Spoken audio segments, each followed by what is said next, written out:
want to sign him. Yo, listen, bro. Big L is not your man. This whole shit don't even make no sense. First of all, I'll say this real quick because we got to move on. Me, you, and Big L going to get drugs or riding around Harlem don't even sound right. Big L didn't fuck with you. I tried to plug you into Big L when you wanted to sign him when he started his own label, Flamboyant. And y'all was trying to sign him. But Big L brother, Big Lee and Reg, they didn't like you. If you had 3 bricks in the car, or you was on the way to get 3 bricks in the car, or on the way to get bricks, whatever fucking lie you told, story you told, you wouldn't have made it home. Big L lines niggas. Mace, right? Yeah. Yeah. You lying me. All right, going back and forth with Dame. The shit is just too stupid, to be honest with you. To me, this has been one big setup. I will say that. Dame, I did that concert after you made, like 5 days after you made that apology. You can't come on TV like this. This is wild. Who are you around? You talking about yes men. Yeah, nobody I went would allow me to do that. And if they did, they suck. Do you think it's all right to bring people's children involved? No. Did you know that Cam called my son and tried to give him money? I heard you say that. You think that's okay? I need to know what he tried to give money for. It doesn't matter. He's my, okay. I thought it was a play. I thought it was a play, y'all. I'm guilty. When I first started hearing Damon Dash and Camron going back and forth, I didn't take it serious because they got history. You understand me? But then I've come to realize that a lot of these dudes, their history was strictly business. It was nothing personal. And when they separated and that business was no longer, those relationships went stale. And this is a perfect example of that happening. Now, we've heard the rumors about Damon Dash getting emotional, making irrational decisions off emotions, made him a bad businessman and one of the greatest businessmen in the music industry at the same time. It was his Achilles heel. Some say this is why Jay-Z and a lot of other big boys stopped fucking with him. When I woke up and seen that he had filed a $300 million lawsuit, I said, okay, yeah, it's somewhat serious. Because nobody likes to play with their brand like that out in public. You know what I'm saying? And you try to do business and you got out in the news that somebody's trying to sue you for $300 million. That's not good business.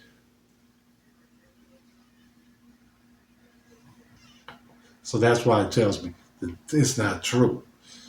Because you might lose more money than you're going to make off the publicity. You understand me?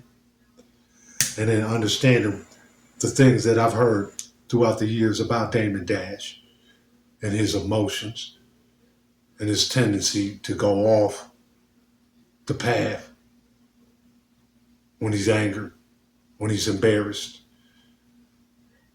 I was like, yeah, I don't put this past him. He probably paid his lawyer to type up the paperwork, get it notarized, have it sent. You know what I'm saying?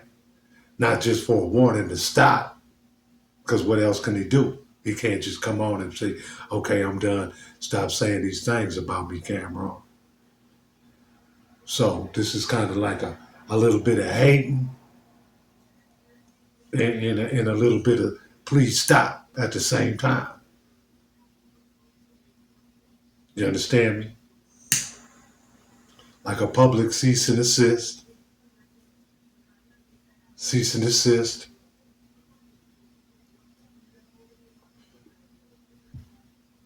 Shows you that no matter how much money a man has, it has nothing to do with his character.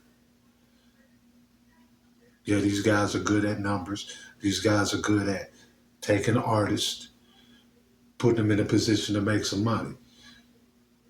But when it comes to controlling their emotions, standing on their square, and really being an alpha male in certain situations, they lack the ability. Camron, time and time again, has gotten emotional, and we've watched him bring up shit, put people on blast. You know what I'm saying? that could be seen as a female tendency. You know, when a female's going out with you and you break it off with her, she gets emotional. Now all of a sudden she's on social media talking about what happened behind closed doors. But it was like you weren't complaining about it when it was done and it was being done.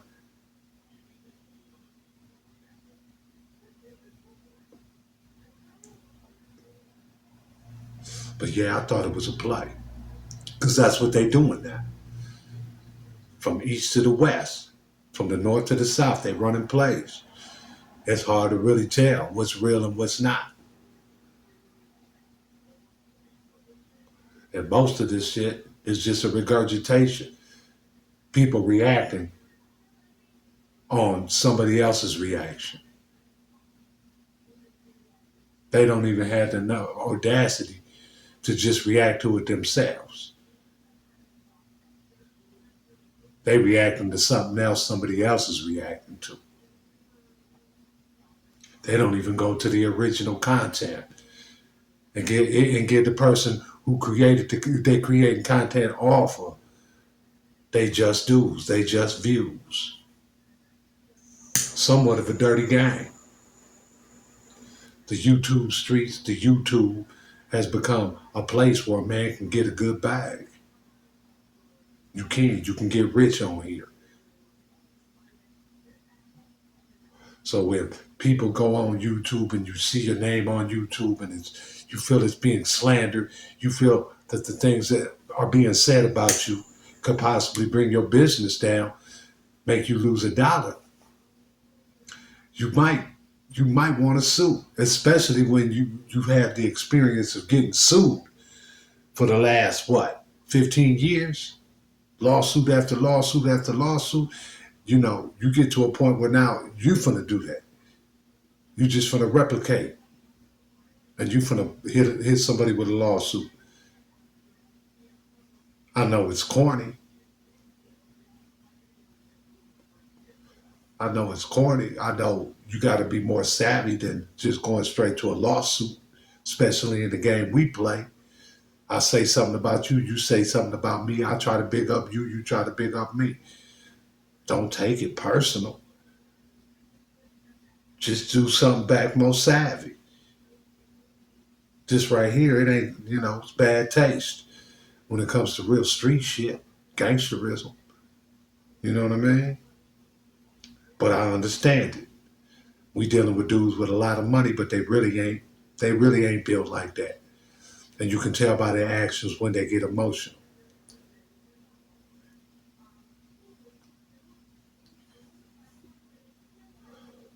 What y'all think about that Jimmy Kimmel shit popping?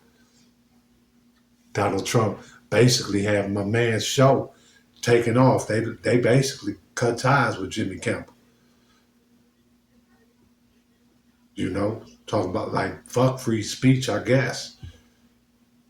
Could this affect us on YouTube? I mean, if Trump or somebody in the Trump administration sees somebody's channel and they're saying something that they don't agree with, but a lot of viewers agree with, and it's getting, you know what I'm saying, it's going viral. Could that put that man in danger?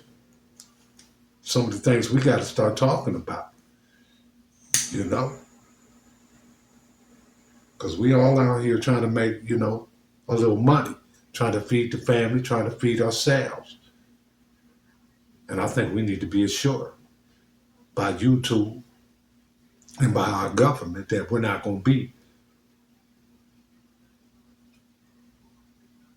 punished for our views, for our thoughts, for our opinions. You know what I'm saying? We need to understand that the only way we're going to make money on these platforms is with the free speech, with that constitutional right. And if that starts to get stepped on and taken away, that bag is going to start to look real small for a lot of people. Why don't you hit that like and subscribe, man? Share the video. You know what I'm saying? We're trying to grow, and we can only do that with people like you that are interested in hearing the facts. What's going on in the streets, what's going on in America, and around the world. You know what I'm saying? Go and hit that bell so you can get notified the next time we drop. And with that, safety first. We out.